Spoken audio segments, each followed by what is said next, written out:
Hi friends, ನಾನು ನಿಮ್ಮ Ramesh Shetty. Welcome back to my YouTube channel Ramesh Shetty vlogs. ಎರಡು ನಮ್ಮ ಚಾನಲ್ಗೆ ಸಬ್ಸ್ಕ್ರೈಬ್ ಆಗಿರೋ ಸಬ್ಸ್ಕ್ರೈಬ್ ಆಗಿ ಪಕ್ಕದಲ್ಲಿ ಕಾಣೋ ಬೆಲ್ ಐಕನ್ನ ಕ್ಲಿಕ್ ಮಾಡಿ. ಸಿಕ್ಕಾಪಟ್ಟೆ ಗಾಳಿ ಬರ್ತಾ. ಸೊ ನಮ್ಮ ಮನೆ ಅಕ್ಕಪಕ್ಕೆಲ್ಲ ತೆಂಗಿನ ಮರ ಹಾಕಿದ್ರಲ್ಲ, ಸೊ ಹೆವಿ ಗಾಳಿ, ಮಾತಾಡ್ತಿದ್ದಂಗೆ ವಾಯ್ಸ್ ಹಂಗೆ ಡೌನ್ ಆಗೋಗುತ್ತೆ. ಸೊ ಇವತ್ತೇ ವ್ಲಾಗ್ ಮಾಡ್ತೀನಿ ಅಂತಂದರೆ ಇವತ್ತು ಇಡ್ಲಿ ದೋಸೆ ಮಾಡಿದ್ದೀನಿ. ಹಾಗೆ ಚಳಿಗಾಲದಲ್ಲಿ ಸ್ವಲ್ಪ ಚುರ್ಕೈ ಟೈಮ್ ಚೆನ್ನಾಗಿರುತ್ತೆ ಅಂದ್ಬಿಟ್ಟು ಉಳ್ಳಿ ಬಸ್ಸಾಂಬಾರು ಮಾಡಿದ್ದೀನಿ. ಸೊ ಎರಡು ರೆಸಿಪಿ ನಿಮಗೆ ತೋರಿಸ್ತೀನಿ. ಸೊ ವ್ಲಾಗ ಕಂಟಿನ್ಯೂ ಮಾಡ್ಕೊಂಡು ಹೋಗ್ತೀನಿ, ನೋಡ್ತಾ ಇರಿ. ಸೊ ಬನ್ನಿ ವ್ಲಾಗ್ನ ಶುರು ಮಾಡೋಣ. ಸೊ ಯೂಶ್ವಲಿ ಎಲ್ಲರೂ ಈರುಳ್ಳಿ ದೋಸೆ ಮಾಡೋದು ಹೆಂಗೆ ಅಂತ ಗೊತ್ತು. ಇಲ್ಲಿ ಸ್ವಲ್ಪ ಮಸಾಲೆ ಎಲ್ಲ ಹಾಕ್ಬಿಟ್ಟು ಮಾಡ್ತಿದ್ದೀನಿ. ಈರುಳ್ಳಿ, ಕ್ಯಾರೆಟ್ ತುರಿ, ಕೊತ್ತಂಬರಿ ಸೊಪ್ಪು, ಕರಿಬೇವಿನ ಸೊಪ್ಪು. ಸೊ ಮನೇಲಿ ಎಷ್ಟು ಜನ ಇದ್ದಾರೆ ಅದ್ರ ಮೇಲೆ ಡಿಪೆಂಡ್. ನಮ್ಮಲ್ಲಿ 4 ಜನ ಇರೋದ್ರಿಂದ ನಾನು ಸ್ವಲ್ಪ ಹಾಕ್ಕೊಂಡಿದ್ದೀನಿ. ಸೊ ಫಸ್ಟ್ ಇದೆಲ್ಲ ನೀಟಾಗಿ ಕಟ್ ಮಾಡಿ ಇಟ್ಕೋಬೇಕು. ಇದಾದ ಕೂಡಲೇ ಸ್ವಲ್ಪ ರುಚಿಗೆ ತಕ್ಕಷ್ಟು ಉಪ್ಪು ಹಾಕಬೇಕು ಇದಕ್ಕೇ. ಸೊ ಯಾಕಂದರೆ ಸಂಬಳದಲ್ಲಿ ಉಪ್ಪು ಇರುತ್ತೆ, ಸೊ ಈರುಳ್ಳಿಯಲ್ಲಿ ಉಪ್ಪಿರಲ್ವಲ್ಲ, ಸೊ ಅದರಿಂದ ಸ್ವಲ್ಪ ಉಪ್ಪು ಹಾಕ್ಕೊಳ್ಳಿ. ಹಾಕೊಂಡ್ಮೇಲೆ ಚೆನ್ನಾಗಿ ಮಿಕ್ಸ್ ಮಾಡಿ.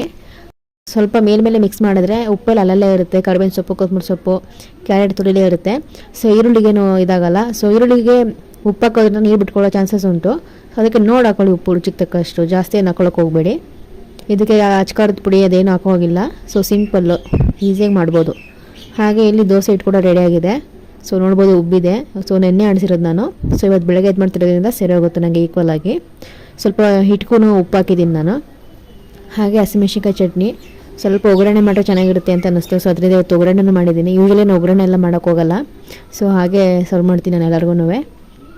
ಈ ಕಡೆ ತವ ಇಟ್ಟಿದ್ದೀನಿ. ತವಾಗೆ ಒಂದು ಬಟ್ಟೆ ತೊಗೊಂಡು ನೀಟಾಗಿ ಚೆನ್ನಾಗಿ ಒರೆಸ್ಕೊತಿದ್ದೀನಿ ನಾನು. ಒರೆಸ್ಕೊಂಡಾದ್ಮೇಲೆ ಇವಾಗ ದೋಸೆ ಹಿಟ್ಟನ್ನ ಹಾಕ್ತಿದ್ದೀನಿ. ಸೊ 2 ಸೌಟ್ ಹಾಕ್ತಿದ್ದೀನಿ ನಾನು. ಸೊ ನಿಮಗೆ ಎಷ್ಟು ಬೇಕೋ ಅಷ್ಟು ಹಾಕೋಬೋದು. ಸೊ 2 ಸೌಟ್ ಹಾಕೋದ್ರಿಂದ ಸ್ವಲ್ಪ ಮಂದಾಗಿ ಇರುತ್ತೆ, ಚೆನ್ನಾಗಿರುತ್ತೆ ಅಂತಷ್ಟೇ. 1 ಸೌಟ್ ಹಾಕೋದ್ರಿಂದ ಸ್ವಲ್ಪ ಕಲ್ಗೆ ಅಂಟ್ಕೊಳ್ಳುತ್ತೆ. ಸೊ ಅದರಿಂದ ನೋಡಿ ಹಾಕ್ಕೊಳ್ಳಿ ನೀವು. ಸೊ ಹಿಟ್ಟು ಹಾಕಿದ ಕೂಡಲೇ ನಾವು ಇನ್ನು ಗಂಟೆ ನಾವು ಸ್ಟಫಿಂಗ್ ರೆಡಿ ಮಾಡಿದ್ದೀವಲ್ಲ, ಸೊ ಈರುಳ್ಳಿ ಎಲ್ಲನೂ ಅದು ಹಾಕ್ತಿದ್ದೀನಿ. ನಿಮಗೆ ಜಾಸ್ತಿ ಬೇಕಂದ್ರೆ ಜಾಸ್ತಿ ಹಾಕೋಬೋದು, ಕಡಿಮೆ ಬೇಕಂದ್ರೆ ಕಡಿಮೆ ಹಾಕೋಬೋದು. ಸೊ ನಾನು ಮೀಡಿಯಮ್ಮಾಗಿ ಹಾಕ್ತಿದ್ದೀನಿ. ಸೊ ಎಲ್ಲರಿಗೂ ಸಾಕಾಗಬೇಕಲ್ಲ, ಸೊ ಅದರಿಂದ ಚೆನ್ನಾಗಿರುತ್ತೆ. ನೀವು ಒಂದು ಸಲ ಟ್ರೈ ಮಾಡಿ. ಅದರ ದೋಸೆ ಹಿಟ್ಟು ಮೇಲೆ ಈ ಥರ ಹಾಕಿದ್ಮೇಲೆ ಸ್ವಲ್ಪ ಕೈಯಲ್ಲಿ ಪ್ರೆಸ್ ಮಾಡಿ, ಆವಾಗ ಚೆನ್ನಾಗಿ ದೋಸೆಗೆ ಅಂಟ್ಕೊಳ್ಳುತ್ತೆ. ಸೊ ಇವಾಗೇನು ಉಪ್ಪೇನು ಹಾಕೋಕೆ ಹೋಗಬೇಡಿ. ಸ್ವಲ್ಪ ಎಣ್ಣೆ ಹಾಕೋತಿದ್ದೀನಿ ನಾನು ಇವಾಗ. ಎಣ್ಣೆನೂ ಅಷ್ಟೇ, ಎಣ್ಣೆ ಬೇಕಾದ್ರೆ ಹಾಕೋಬೋದು, ತುಪ್ಪ ಬೇಕಾದ್ರೆ ಹಾಕೋಬೋದು. ಸೊ ಎಣ್ಣೆ ಹಾಕೋತಿದ್ದೀನಿ. ನೀವು ಬೇಕಂದ್ರೆ ತುಪ್ಪನೂ ಕೂಡ ಹಾಕೋಬೋದು. ಸೊ ಸ್ವಲ್ಪ ಎಣ್ಣೆ ಜಾಸ್ತಿ ಹಾಕ್ತಿದ್ದೀನಿ ಚೆನ್ನಾಗಿ ಬರಲಿ ಅಂದ್ಬಿಟ್ಟು. ಸೊ ಎಣ್ಣೆ ಹಾಕೋದು ಕೂಡಲೇ ಆ ಕಡೆ ಈ ಕಡೆ ಸ್ವಲ್ಪ ತಿರ್ವಾಕೋಬೇಕು, ಇಲ್ಲಾಂದರೆ ಕಲ್ಲಿಗೆ ಅಂಟ್ಕೊಳ್ಳೋ ಚಾನ್ಸಸ್ ಉಂಟು. ಸೊ ಎಣ್ಣೆ ಹಾಕೋದು ಕೂಡಲೇ ಹಿಂಗೆ ಆ ಕಡೆ ಈ ಕಡೆ ನಾನು ದೋಸೆ ಹಿಟ್ಟನ್ನ ಸ್ವಲ್ಪ ಇದು ಮಾಡ್ತೀನಿ. ಸೊ ಈ ಥರ ಪ್ರೆಸ್ ಮಾಡೋದ್ರಿಂದ ದೋಸೆಗೆ ಅಂಟ್ಕೊಂಡಿರುತ್ತೆ ಈರುಳ್ಳೆಲ್ಲ, ನಾವೇ ಬಿಟ್ಕೊಳ್ಳಲ್ಲ. ಸೊ ಇವಾಗ ತಿರ್ವಾಕೋತಿದ್ದೀನಿ ನಾನು. ಸೊ 2 ಕಡೆನೂ ಅಷ್ಟೇ ಚೆನ್ನಾಗಿ ರೋಸ್ಟ್ ಥರ ಬೇಯಿಸ್ಕೋಬೇಕು, ಆವಾಗ ಸಖತ್ತಾಗಿರುತ್ತೆ. ಸೊ ನಮ್ಮಲ್ಲಿ ಎಲ್ಲರಿಗೂ ತುಂಬ ಇಷ್ಟ. ಸೊ ಇವಾಗ ವೆರೈಟಿಯಾಗಿ ತಿಂಡಿಗಳನ್ನ ರೆಡಿ ಮಾಡ್ತಿದ್ದೀನಿ. ರೂಗಂತೂ ತುಂಬ ಇಷ್ಟ ಆಗ್ತಿದೆ. ಸೊ ನನಗೂ ಇಷ್ಟನೇ ಈ ಥರ ಎಲ್ಲ ಮಾಡೋಕ್ಕೆ.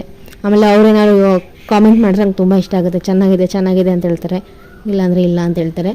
ಸೊ ಅದು ನಂಗೆ ತುಂಬ ಇಷ್ಟ. ಸೊ ಅದರಿಂದ ವೆರೈಟಿಯಾಗಿ ನಾನು ಯಾವಾಗಲೂ ಮಾಡ್ತೀನಿ. ಸೊ 2 ಕಡೆನೂ ಚೆನ್ನಾಗಿ ಬೇಯಿಸ್ಕೊಂಡಿದ್ದಾಗಿದೆ. ಇವಾಗ ಪ್ಲೇಟಿಗೆ ಸರ್ವ್ ಮಾಡ್ತಿದ್ದೀನಿ.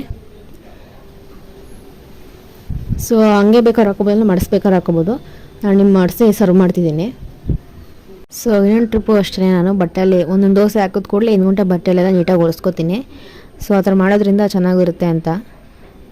ಸೊ ನೀಟಾಗೆಲ್ಲ ಒರೆಸ್ಕೊಂಡಾಗಿದೆ. ಸೆಕೆಂಡ್ ಟ್ರಿಪ್ ಹಾಕ್ತಿರೋದು ನನ್ನ ದೋಸೆ. ಸೊ ಅವಾಗ ಹೇಳ್ದಂಗೆ ನಿಮ್ಗೆ ಎಷ್ಟು ಸೌಟ್ ಬೇಕೋ ಅಷ್ಟು ಸೌಟ್ ಹಾಕೋಬೋದು. 1 ಸೌಟ್ ಹಾಕೊಂಡ್ರೆ ಆಗುತ್ತೆ. ಚಿಕ್ಕ ಮಗಿರ್ತಾರಲ್ಲ ಅಂಥವ್ರಿಗೆ ಸರಿ 1 ಸೌಟು. ಸೊ ದೊಡ್ಡವ್ರಿಗೆಲ್ಲ 1-2 ಸೌಟ್ ಹಾಕಿದ್ರೆ ಸಾಕು. ತುಂಬ ಚಿಕ್ಕದಾಗಿ ಹೋಗುತ್ತೆ 1 ಸೌಟ್ ಆದರೆ. ಸೊ ಅದರಿಂದ 2 ಸೌಟ್ ಹಾಕ್ಕೊಂಡಿದ್ದೀನಿ. ಸೊ ನಾವು ಎಷ್ಟು ಇದು ಮಾಡ್ತೀವೋ ಅಷ್ಟು ಚೆನ್ನಾಗಿ ಬರುತ್ತೆ ದೋಸೆ. ಸೊ ನನಗಂತೂ ತುಂಬ ಇಷ್ಟ ಆಯಿತು. ಸೊ ಪ್ಲೇಟಿಗೆ ಸರ್ವ್ ಮಾಡಿದ್ದೀನಿ. ಸೊ ನೋಡ್ಬೋದು ಎಷ್ಟು ಸಖತ್ತಾಗಿ ಕಾಣ್ತಿದೆ ಅಂತ. ಸೊ ಅದ್ರ ಜೊತೆಗೆ ಗ್ರೀನ್ ಚಟ್ನಿ ಮಾಡಿದ್ದೀನಿ. ಸೊ ಒಳ್ಳೆ ಕಾಂಬಿನೇಷನ್ನು. ನೀವು ಸಹ ಟ್ರೈ ಮಾಡಿ, ಸಖತ್ತಾಗಿದೆ ಈ ರೆಸಿಪಿ. ಸೊ ತಿಂಡಿ ಎಲ್ಲ ಮುಗೀತು. ಇವಾಗ ಮಧ್ಯಾಹ್ನ ಊಟಕ್ಕೆ ರೆಡಿ ಮಾಡಬೇಕು. ಅವಾಗ ಹೇಳ್ದಂಗೆ ಉಳ್ಳಿ ಬಸ್ಸಾರು ಮಾಡ್ತಿದ್ದೀನಿ ನಾನು. ಸೊ ರೆಸಿಪಿಗೆ ತೋರಿಸ್ಕೊಡ್ತೀನಿ ಹೆಂಗೆ ಮಾಡ್ತೀನಿ ಏನಂತ. ಸೊ ನಾನು ಆವಾಗಲೇ ಹೇಳ್ದಂಗೆ ಮಧ್ಯಾಹ್ನದ ಊಟಕ್ಕೆ ಉಳ್ಳಿ ಬಸ್ಸಾಂಬಾರು ಮಾಡ್ತಿದ್ದೀನಿ. ಒಂದು ಕುಕ್ಕರ್ಗೆ ಒಂದು ಅರ್ಧ ತಪ್ಪಲೆ ಅಷ್ಟು ನೀರು ಹಾಕ್ಕೊಂಡಿದ್ದೀನಿ. ಹಾಗೆ ಉಳ್ಳಿ ಒಂದು 2 ಸಲ ಚೆನ್ನಾಗಿ ವಾಶ್ ಮಾಡ್ಕೊಂಡಿದ್ದೀನಿ. ಕುಕ್ಕರ್ಗೆ ನೀರು ಹಾಕಿದ್ದೀವಲ್ಲ, ಸೊ ಅದ್ರ ಜೊತೆಗೆ ಹಾಕ್ತಿದ್ದೀನಿ. ಹಾಗೆ ರುಚಿಗೆ ತಕ್ಕಷ್ಟು ಉಪ್ಪು ಹಾಕ್ಕೊಳ್ಳಿ. ಉಪ್ಪು ಹಾಕಿ ಒಂದು ಸಲ ಚೆನ್ನಾಗಿ ಮಿಕ್ಸ್ ಮಾಡ್ಕೋಬೇಕು. ಸೊ ಉಪ್ಪು ನೋಡಾಕೊಳ್ಳಿ, ಜಾಸ್ತಿ ಹಾಕೊಳ್ಳೋಕೆ ಹೋಗಬೇಡಿ. ಹಾಗೆ ಸ್ವಲ್ಪ ಎಣ್ಣೆ ಹಾಕೋತಿದ್ದೀನಿ. ಎಣ್ಣೆ ಬೇಕಾದ್ರೂ ಹಾಕೋಬೋದು, ತುಪ್ಪ ಬೇಕಾದ್ರೂ ಹಾಕೋಬೋದು. ನಾನು ಎಣ್ಣೆ ಹಾಕೋತಿದ್ದೀನಿ. ಎಣ್ಣೆ ಹಾಕೋದ್ರಿಂದ ಸ್ವಲ್ಪ ಕಾಳು ಸಾಫ್ಟಾಗಿ ಬೇಯುತ್ತೆ ಅಂತ ಅಷ್ಟೇ. ಒಂದು 4 ವಿಜಿಲ್ ಕೂಗಿಸ್ಕೊಳ್ಳಿ ಸಾಕು, ಜಾಸ್ತಿನೂ ಕೂಗಿಸ್ಕೋಬೇಡಿ. ಜಾಸ್ತಿ ಕೂಗಿಸ್ಕೊಂಡೆಲ್ಲ ಒಂಥರ ಮೆತ್ತೆ ಥರ ಹೋಗುತ್ತೆ. ಸೊ ಕೂಗಿದಾಗಿದೆ. ಇವಾಗ ಓಪನ್ ಮಾಡೋಣ. ಸೊ ನೋಡ್ಬೋದು ಉಪ್ಪು ನೀರು ಯಾವ ಥರ ಆಗಿದೆ ಅಂತ. ಸೊ ಹೀಟು ತುಂಬ ಉಳ್ಳಿ, ಸೊ ಅದರಿಂದ ಚೆನ್ನಾಗಿರುತ್ತೆ. ಈಗ ಶೀತಗಾಲದಲ್ಲಿ ಚೆನ್ನಾಗಿರುತ್ತೆ. ನೀವು ಸಹ ಟ್ರೈ ಮಾಡಿ, ಸಖತ್ತಾಗಿರುತ್ತೆ. ಸೊ ಕಾಳು ಚೆನ್ನಾಗಿ ಬೆಂದಿದೆ. ಇವಾಗ ಇದನ್ನ ಒಂದು ತಪ್ಪಲೆಗೆ ಸೋಸ್ಕೋಬೇಕು, ಅಂದರೆ ಬಸ್ಕೋಬೇಕು. ಇವಾಗ ಬಸ್ಕೊಂಡಿದ್ದೆಲ್ಲ ಆಗಿದೆ. ಸೊ ಹುಳಿನ ಸಪ್ರೇಟು, ಹಾಗೆ ಬಸ್ಕೊಂಡಿರೋ ಉಪ್ಪು ನೀರು ಸಪ್ರೇಟ್ ಮಾಡ್ಕೊಂಡಿದ್ದೀನಿ. ಸೊ ಇವಾಗ ಉಳ್ಳಿಗೆ ಒಗ್ಗರಣೆ ಹಾಕ್ಕೊಳ್ಳೋಣ ಬನ್ನಿ. ಒಂದು ತಪ್ಪಲೆಗೆ ಎಣ್ಣೆ ಹಾಕ್ಕೊಂಡಿದ್ದೀನಿ. ಎಣ್ಣೆ ಹಾಕಿದ್ಮೇಲೆ ಇವಾಗ ಹಸಿಮೆಣ್ಸಿನ್ಕಾಯಿ ಹಾಕ್ತಿದ್ದೀನಿ. ಹಸಿಮೆಣ್ಸಿನ್ಕಾಯಿಗಳು ಚೆನ್ನಾಗಿ ಫ್ರೈ ಮಾಡ್ಕೋಬೇಕು. ಹಾಗೆ ಕರ್ಬೇವಿನ ಸೊಪ್ಪು ಹಾಕ್ತಿದ್ದೀನಿ. ಕರ್ಬೇವಿನ ಸೊಪ್ಪು ಹಸಿಮೆಣ್ಸಿನ್ಕಾಯಿ ಸ್ವಲ್ಪ ಚೆನ್ನಾಗಿ ಫ್ರೈ ಆಗಬೇಕು ಎಣ್ಣೆಯಲ್ಲಿ. ಸೊ ಎಣ್ಣೆಲಿ ಫ್ರೈ ಆದಮೇಲೆ ಇವಾಗ ಬೆಳ್ಳುಳ್ಳಿ ಹಾಕ್ಕೋತಿದ್ದೀನಿ. ಬೆಳ್ಳುಳ್ಳಿ ಹಾಕೋದ್ರಿಂದ ಒಳ್ಳೆ ಫ್ಲೇವರು, ಸೊ ಸಖತ್ತಾಗಿರುತ್ತೆ. ಸೊ ನೀವು ಸಹ ಟ್ರೈ ಮಾಡಿ. ಇದೆಲ್ಲ ಹಾಕಿದ್ಮೇಲೆ ಇವಾಗ ಈರುಳ್ಳಿ ಹಾಕ್ತಿದ್ದೀನಿ. ಈರುಳ್ಳಿನ ಅಷ್ಟೇ ಉಳ್ಳಿ ಮೇಲೆ ಡಿಪೆಂಡ್ ಆಗುತ್ತೆ. ಉಳ್ಳಿ ಸ್ವಲ್ಪ ಕಡಿಮೆ ಇದ್ದರೆ ಈರುಳ್ಳಿನೂ ಕಡಿಮೆ ಹಾಕ್ಕೊಳ್ಳಿ. ಉಳ್ಳಿ ಏನಾದ್ರು ಜಾಸ್ತಿ ಇದ್ದರೆ ಸ್ವಲ್ಪ ಜಾಸ್ತಿ ಹಾಕ್ಕೊಳ್ಳಿ. ಇವಾಗ ರುಚಿಗೆ ತಕ್ಕಷ್ಟು ಉಪ್ಪು ಹಾಕ್ತಿದ್ದೀನಿ ನಾನು. ಸೊ ಎಲ್ಲ ವಿಡಿಯೋದಲ್ಲೂ ಹೇಳಿದ್ದೀನಿ ಉಪ್ಪು ಹಾಕೋದ್ರಿಂದ ಈರುಳ್ಳಿ ಸ್ವಲ್ಪ ಸಾಫ್ಟಾಗಿ ಬೇಯುತ್ತೆ ಅಂತ. ಸೊ ಅದರಿಂದ ಸ್ವಲ್ಪ ರುಚಿಗೆ ತಕ್ಕಷ್ಟು ಉಪ್ಪು ಹಾಕ್ಕೊಂಡಿದ್ದೀನಿ. ಉಳ್ಳಿ ಬೇಯಿಸ್ಕೋಬೇಕಾದ್ರೆ ಹಾಕ್ಕೊಂಡಿದ್ದೀವಿ, ನೋಡೋಕೊಳ್ಳಿ ಉಪ್ಪನ್ನ. ಸೊ ಚೆನ್ನಾಗಿ ಗೋಲ್ಡನ್ ಬ್ರೌನ್ ಬರಬೇಕು, ಅಲ್ಲಿವರೆಗೂ ಚೆನ್ನಾಗಿ ಫ್ರೈ ಮಾಡ್ಕೊಳ್ಳಿ. ಸೊ ಫೈನಲಾಗಿ ಒಗ್ಗರಣೆ ರೆಡಿಯಾಗಿದೆ. ಇವಾಗ ಉಳ್ಳಿನ ಮತ್ತು ಒಗ್ಗರಣೆ ಎರಡು ಚೆನ್ನಾಗಿ ಹೊಂದಿಸ್ಕೊಳ್ಳೋಣ. ಸೊ ಇವಾಗ ಉಳ್ಳಿನ ಒಗ್ಗರಣೆಗೆ ಹಾಕೋತಿದ್ದೀನಿ. ಒಗ್ಗರಣೆ ಹಾಕಿದ್ಮೇಲೆ ಸ್ವಲ್ಪ ಚೆನ್ನಾಗಿ ಮಿಕ್ಸ್ ಮಾಡ್ಕೋಬೇಕು, ಯಾಕಂದರೆ ಈರುಳ್ಳಿ ಎಲ್ಲ ಕೆಳಗಡೆ ಇರುತ್ತಲ್ಲ, ಸೊ ಅದರಿಂದನೇ. ಸೊ ಫೈನಲಾಗಿ ಉಳ್ಳಿ ರೆಡಿಯಾಗಿದೆ. ಸೊ ಇವಾಗ ಸಾಂಬಾರು ಮಾಡ್ಕೊಳ್ಳೋಣ. ಸೊ ಸಾಂಬಾರಿಗೆ ಒಂದು ತಪ್ಪಲೆ ಇಟ್ಕೊಂಡಿದ್ದೀನಿ, ಅದಕ್ಕೆ ಸ್ವಲ್ಪ ಎಣ್ಣೆ ಹಾಕಿದ್ದೀನಿ. ಈಗ ಸಾಸಿವೆ ಹಾಕ್ತಿದ್ದೀನಿ. ಸಾಸಿವೆ ಹಾಕೋದು ಕೂಡಲೇ ಇವಾಗ ಒಣಮೆಣ್ಸಿನ್ಕಾಯಿ ಬೆಳ್ಳುಳ್ಳಿ ಹಾಕ್ತಿದ್ದೀನಿ. ಸೊ ಸ್ವಲ್ಪ ಫ್ರೈ ಆಗಬೇಕಿದು. ಎಣ್ಣೆ ಸ್ವಲ್ಪ ಚೆನ್ನಾಗಿ ಫ್ರೈ ಆದರೆ ಸ್ವಲ್ಪ ತಿನ್ನೋಕೆ ರುಚಿಯಾಗಿರುತ್ತೆ. ಸೊ ಇವಾಗ ಈರುಳ್ಳಿ ಟೊಮೊಟೊ ಹಾಕೋತಿದ್ದೀವಿ. ಸೊ ಸಪ್ರೇಟಾಗಿ ಬೇಕಾದ್ರೆ ಹಾಕೋಬೋದು, ಒಟ್ಟಿಗೆ ಬೇಕಾದ್ರೆ ಹಾಕೋಬೋದು. ನಾನು ಒಟ್ಟಿಗೆ ಹಾಕೋತಿದ್ದೀನಿ. ಈರುಳ್ಳಿ ಟೊಮೊಟೊ ಚೆನ್ನಾಗಿ ಸ್ವಲ್ಪ ಮೆತ್ತಗಾಗಬೇಕು, ಅದರಿಂದ ಸ್ವಲ್ಪ ಉಪ್ಪು ಹಾಕ್ಕೊಳ್ಳಿ. ಉಪ್ಪು ಹಾಕೋದ್ರಿಂದ ಚೆನ್ನಾಗಿ ಸಾಫ್ಟಾಗಿ ಬೇಯುತ್ತೆ ಅಂತ ಅಷ್ಟೇ.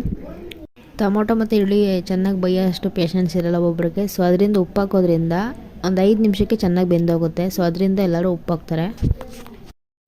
ಇವಾಗ ಹುಣಸೆಹುಳಿ ರಸ ಹಾಕೋತಿದ್ದೀನಿ. ಸೊ ಹುಣಸೆಹುಳಿ ರಸ ಮೊದಲೇ ನಾವು ಅರ್ಧ ಗಂಟೆ ಮುಂಚೆ ನೆನೆ ಹಾಕೋಬೇಕು. ಸಾಂಬಾರು ಪುಡಿ ಹಾಕ್ತಿದ್ದೀನಿ, ಒಂದು 3 ಟೇಬಲ್ ಸ್ಪೂನ್ ಅಷ್ಟು. ನಿಮಗೆ ಖಾರ ಎಷ್ಟು ಬೇಕೋ ಅಷ್ಟು ಹಾಕೋಬೋದು. ನಾನು ಒಂದು 3 ಟೇಬಲ್ ಸ್ಪೂನ್ ಅಷ್ಟು ಹಾಕ್ಕೊಂಡಿದ್ದೀನಿ. ಹಾಕೋದು ಕೂಡಲೇ ಹಿಂದ್ಗಂಟೆ ತಿರ್ಗಾಕೋತಿರ್ಬೇಕು, ಇಲ್ಲ ಗಂಟು ಸಿಕ್ಬಿಡುತ್ತೆ. ಸೊ ಅದರಿಂದ ಚೆನ್ನಾಗಿ ಮಿಕ್ಸ್ ಮಾಡ್ಕೋತಿದ್ದೀನಿ. ಮಿಕ್ಸ್ ಮಾಡ್ಕೊಂಡಿದ್ದಾದ್ಮೇಲೆ ಇವಾಗ ಉಪ್ಪು ನೀರು ಇದೆಯಲ್ಲ, ಅದನ್ನ ಮಿಕ್ಸ್ ಮಾಡ್ತಿದ್ದೀನಿ ಒಗ್ಗರಣೆ ಜೊತೆಗೇ.